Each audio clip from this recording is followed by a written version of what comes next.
Hello, Marvel Rivalers. My name is KarQ. Welcome to the series of hot takes where you guys leave some Marvel Rivals hot takes in the comments or in my Discord. Let's start off this week with Raffy Taffy, who says, hot take, Adam Warlock isn't even bad. He's actually the most balanced one, which makes him the worst support since all the other supports are a bit overtuned. I don't think this is a hot take. I think relative to the other supports, all of them are too dialed up. Even the statistics say they're not like overperforming by any means. Even like Cloak and Dagger and Luna Snow don't have like a crazy win rate. Adam Warlock just needs the right conditions to thrive right now. And I think turning the knob on maybe adding an extra heal instead of having 2, maybe he has 3. But if he does that, maybe lower the raw healing per heal so that we're not, power creeping him any more than we need to. Because his shtick is obviously the raw DPS he outputs, that hit scan reliability and farming that secondary fire to just poke around corners and help break Groot walls. He's one of the best supports to help break those walls. If you play Cloak and Dagger and you get walled off, good luck. But an Adam on your team, he can actually break that down, especially with that, secondary fire, primary fire animation cancel thing that a lot of people have been showing off. I think he does better in triple support with the way it is because his healing output is a little low compared to the rest of the cast, and his ultimate is not like a defensive ult in a sense and not a defensive healing ult. It's a resurrect, which means he kind of has to go away and hide for a moment to bring them back. And when they all get brought back, he better be in a good spot because the enemy team can easily wipe that res spot because they all come back at low HP. So alternatively, I did mention the one suggestion was to give him an extra heal. So instead of having 2, he has 3. And if he does, lower the raw healing. Or if he pops his res, he refills his heal from whatever number it is back to full. So he can keep his 2 heals for now. So his neutral and his playstyle in his game outside of his ultimate is the way it is. But if he pops his ultimate, it gives it a little bit more power in terms of bringing them back at a decent HP.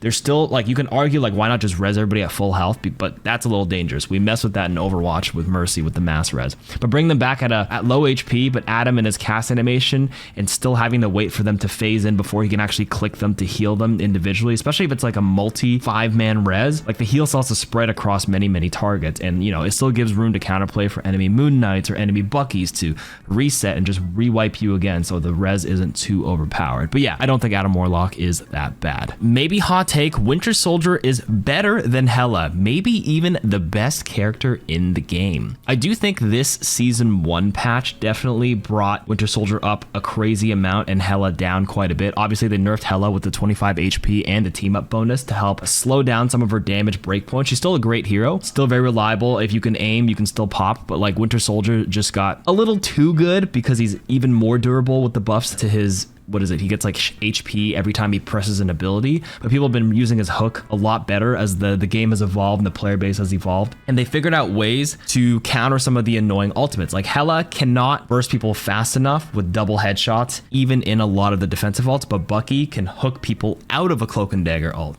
The hook is a stun as well, which can cancel like a strange ult. So there's more big wow moments that he can pull off. And of course, Winter Soldier's ultimate is a big snowballing effect as well, which can absolutely shred and dominate games and carry on average. So I would argue Winter Soldier is better than Hela. Not a hot take. Next hot take, I don't care how average or even sometimes bad Wolverine, Black Panther, and Peni are. Those 3 should always be worse than the rest of the roster because they hard counter certain roles and playstyles so hard it's not even fun to adapt. Wolverine is obviously a counter to the tank, Black Panther counter supports unless there's 3, and Peni counters dive tanks. This sounds like an Overwatch player complaint, and I always respond with get good, but I'm not going to be super condescending here. I do think this is quite a hot take. I think some are a little overperforming, mostly Wolverine, but only slightly, mostly because a lot of the tanks have no answer if they get kidnapped, but it's a team game, and if you get kidnapped, there are ways to kind of get around it. Loki can put a green rune. You can maybe get a Magneto bubble to save the person who gets kidnapped. Black Panther is adaptable, and you can fight him off quite well, because if Black Panther's owning you, you can fight him off. A lot of supports just fold and have no answer. Obviously, Black Panther can easily snowball and one-shot your support if you're not paying attention, but this is the same thing as dealing with Sombra in Overwatch. You kind of have to Sombra is infuriating for your average player, but manageable for the high rank player. Still frustrating at times, but you have to kind of fish out how she's staging and how she's setting up her flank. So if you are playing a support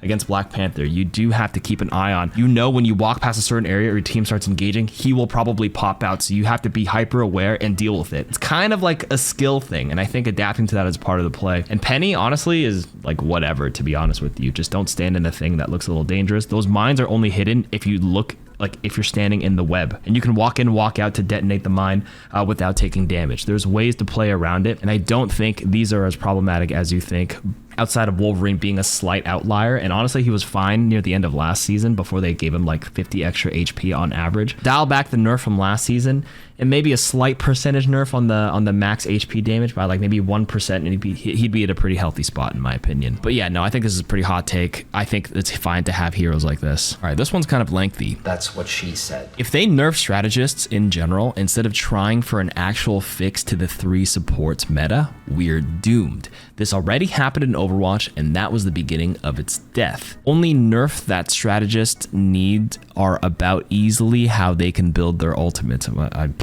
Okay, I'm struggling to read this. While some others might need buffs, actually, like Adam. I hope the devs are smart enough to not listen to the generic DPS that cannot get a team kill every time they press Q, thinking that's what they are supposed to do, and strategists just accept it. Every role should have a way to showcase their ability, whether it's cooldown managing, healing, damage, or everything in between. None of those roles should feel marginalized, or unless every role should have their ways to shine bright when played right. Wrong mentality will kill the game in the long run. Marvel Rivals is fun. It's because everything is unbalanced in a way that it still makes sense, and they should strive for balance while keeping the fun aspect of the game. Okay, so TLDR, you're saying if they nerf strategists instead of trying to fix 3 supports meta, we're doomed. What is your suggestion to fix 3 supports meta? It's kind of like a blanket statement. So you're kind of arguing that you don't want to nerf strategists, but you're trying to look to fix 3 support meta. And how do you do that without turning some dials? My counter argument to this is I don't actually, well, I said this in last week's, hot takes video, that I don't actually think 3 supports are even that good performance wise. They're just frustrating to play. And the fix to it is a nerf, but like it's fine. So like I think my suggestion for this is, instead of the Cloak and Dagger ultimate lasting 18 seconds, you just cut out one of the dashes again and maybe add some power elsewhere, or you lower Luna Snow's ultimate from 12 seconds to like 8 seconds. Like an 8-second window feels okay. Invisible Woman's ultimate is 8 seconds. Mantis's ultimate is 8 seconds. The raw healing in that duration is still very good, and like, Storm's ultimate or Psylocke's ultimate can still get countered within that time frame, but like 12 seconds, a little egregious. 18 seconds for Cloak and Dagger, very egregious. And people would argue those 2 are the most infuriating, especially when comboed with, that extra support, and then you layer them on top, or a Loki copying your Cloak and Dagger, so you have 18 plus 8, you have 36 seconds of invulnerability, even though there are ways to beat it. And luckily, the player base is actually evolving a little bit. People are realizing that, as Luna, you actually switch to damage boost when you're comboing with like a Venom or Bucky, to kind of like change breakpoints to actually burst through it, and burst damage ends up being very, very good right now. Rocket Raccoon's another one with a damage boost. Like, damage boosting and killing through it is kind of like how the meta's slowly evolving right now. So, and where was I going with this? All in all, your take is kind of hot in terms of saying nerfing it will doom the game, because it's just a slight nerf in duration. That's it. The relative power of these supports in the neutral, I use the fighting game term because, I'm on my Street Fighter kick. Like, look at this goddamn thing. Oh yeah. In the neutral, which means like how you play the game outside of your ultimate, is still very, very good on these heroes. And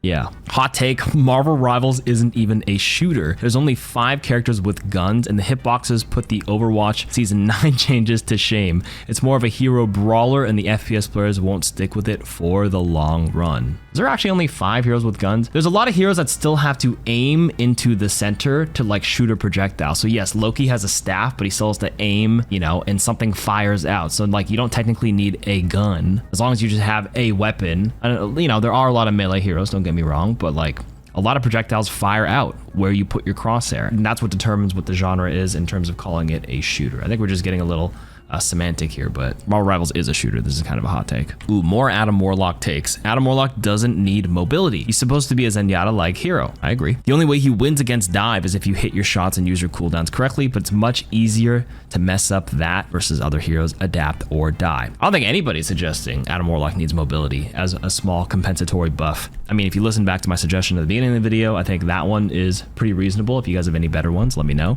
But yeah, this is a hot take. I mean, or not a hot take. He doesn't need mobility, like you said. Hot take, sextuple support is the best stall or defense comp, even better than triple support. While yes, but like nothing, the thing with like stalling, sure, but like when you play defense, you do need to eventually wipe them all off the point at some point to win it off. Like, yes, you can stall for a little bit longer if you cycle that many supports. I did try the sextuple support comp in quick play a few times with a wide range of skill. Like my whole stack was around, like, I think there's some plat, some diamond, some GM, and then I was celestial, and then I played Loki, and the rest of my team kind of just like did their own thing. And like you just need somebody in triple support to like go for the more DPS plays. So you need a mantis. I was on Loki, I was flanking and just being annoying in that sense, and we were able to have some offensive pressure. And then me, I had to copy an offensive ultimate on the enemy team to eventually wipe them off. To say it's better than triple support, no way. Hot take, this game is insanely teammate dependent. Yeah, not a hot take at all. I mean, that's true. The more people you have, the more teamwork it requires to probably win. Hot take, Squirrel Girl's abilities are ridiculously overtuned, and it's silly that not many people have caught onto it. Now that's a hot take. I don't think her abilities are overtuned at all. You need to hit a lot of back-to-back shots to kill somebody. The acorn, while it can root, if you do, you can, you know, hopefully get back-to-back shots, or if like, you know, the enemy team wisens up and they get somebody to help protect or body block or heal them during it, not so much. And if the Squirrel Girl ult, a lot of people use the Squirrel Girl ultimate in high ranks as kind of like a shotgun up close, because it'll track, and you know, you shoot them right in front of them, it hits the first one, quickly go off a wall, and it'll retrack the same person to burst them. And the counter to that, like the ultimate is definitely better than how it was in season 0, but like you just stay on high ground or just stay elevation above. There's ways to get around that one, and I do not think her abilities are overtuned by any stretch. I think she's a little underrated though, I will say. I don't mind her. Hot take, the rank system is in fact a ladder system that promotes grinding rather than skill. With 50% win rate, you still gain SR. It's fine for the first seasons, but I hope to see it change. So this is not a hot take, and people who complain about not being able to climb, I'm sorry, I'm just gonna say skill issue, because this is an inflationary base system up. Even in Celestial, like I'm still gaining, if I solo queue, I'm still gaining 22, losing 20, and I'm getting +2 net positive for the most part. Obviously there's some variation depending on what kind of match I get pulled into. Maybe I'll gain 19.